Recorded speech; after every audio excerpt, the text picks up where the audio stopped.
আমার আজকের recipe chicken soup. খুব সহজ পদ্ধতিতে ঘরোয়া উপকরণ দিয়ে মাত্র 10 মিনিটে কি করে একদম রেস্টুরেন্টের স্বাদের চিকেন স্যুপ তৈরি করে নেওয়া যায় সেটাই আজ আমি আপনাদের দেখাবো। ছোট থেকে বড় যে এই স্যুপ একবার খাবে সে আর রেস্টুরেন্টে স্যুপ খেতে যেতে চাইবে না। আশা করছি রেসিপিটি ভালো লাগবে, তাই পুরো ভিডিওটি দেখার অনুরোধ রইল। ভালো লাগলে লাইক দিয়ে চ্যানেলটিকে সাবস্ক্রাইব করে রাখার জন্য অনুরোধ রইল। আসুন দেখে নেওয়া যাক কী করে তৈরি করতে হবে। প্রথমে আমি একটা বাটিতে নিয়ে নিচ্ছি দুখানা ডিম। এতে পরিমাণ মতো নুন দিয়ে আমি ভালো করে ফেটিয়ে রেখে দেব। আরও একটা বাটিতে আমি একটা মিশ্রণ তৈরি করব, তার জন্য নিয়ে নিচ্ছি 2 টেবিল স্পুন পরিমাণ কর্নফ্লাওয়ার। আর এতে আমি হাফ কাপ পরিমাণ জল দিয়ে ভালো করে মিশিয়ে রেখে দেব। আর এই কর্নফ্লাওয়ারটা কিন্তু কম বেশি লাগতে হতে পারে, আপনারা যে পরিমাণ স্যুপ তৈরি করবেন সে পরিমাণের উপর ডিপেন্ড করে এই কর্নফ্লাওয়ারটা কম বেশি লাগতে পারে। এবার দেখুন আমি একটা কড়াইতে পরিমাণ মতো জল নিয়ে নিচ্ছি।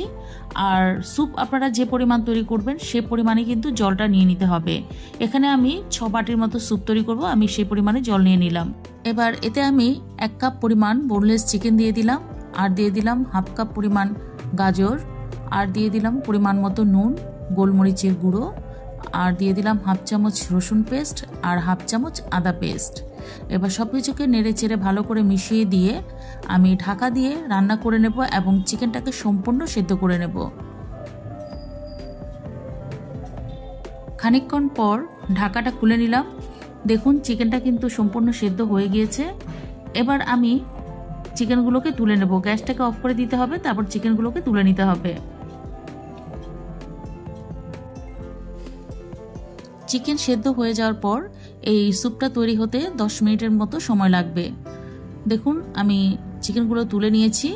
এবার দুটো কাঁটা চামচের সাহায্যে আমি চিকেনগুলোকে এভাবে করে ছাড়িয়ে নিচ্ছি। চাইলে আপনারা হাত দিয়েও কাজটা করতে পারেন। দেখুন সমস্ত চিকেনগুলোকে এভাবে করে ছাড়িয়ে নিতে হবে। এবার সমস্ত চিকেনটাকে আমি আবার কড়াইতে নিয়ে নিচ্ছি। এবার নেড়ে চেড়ে সবকিছুকে ভালো করে মিশিয়ে দিয়ে আমি ঢাকা দিয়ে হতে দেব আরো খানিকক্ষণ সময়। খানিকক্ষণ পর ঢাকাটা খুলে নিলাম। এবার এতে আমি দিয়ে দেব 1 টেবিল স্পুন পরিমাণ টমেটো সস, 1 টেবিল স্পুন পরিমাণ চিলি সস, দিয়ে দেব 1 চামচ পরিমাণ সয়া সস।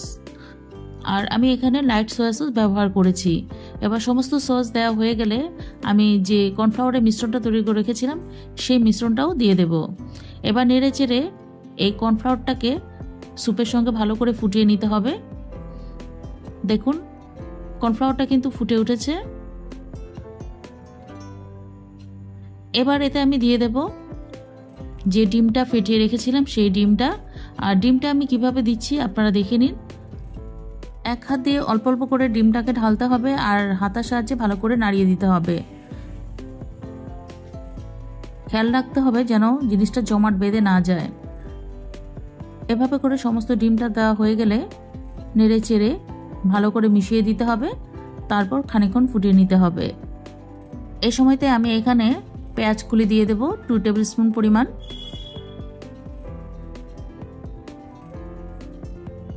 নেড়ে চেড়ে মিশিয়ে দেব।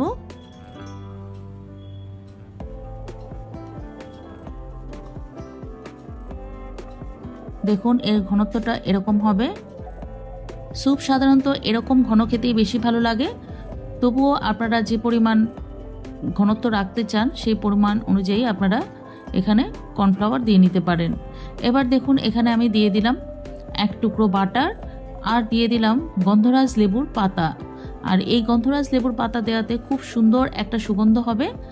আর এরপর কিন্তু আমি গ্যাসটাকে অফ করে দেব, তারপর ঢাকা দিয়ে স্ট্যান্ডিং টাইমে রেখে দেব মিনিট 5। 5 মিনিট পর ঢাকাটা খুলে নিলাম। দারুণ একটা সুগন্ধ বেরিয়েছে। আর অবশ্যই করে বাটার দেওয়ার চেষ্টা করবেন। এবার নামানোর আগে আমি এখানে দিয়ে দেব পাতিলেবুর রস 1 চামচ পরিমাণ। আর লেবুর রস দেওয়ার পর কোনোভাবেই কিন্তু গ্যাস অন করে রাখা যাবে না, গ্যাস অফ করে রেখে তারপর লেবুর রসটা দিয়ে দিতে হবে। ব্যাস তৈরি হয়ে গেল একদম রেস্টুরেন্টের স্বাদে চিকেন স্যুপ। আপনারাও এভাবে বাড়িতে তৈরি করুন।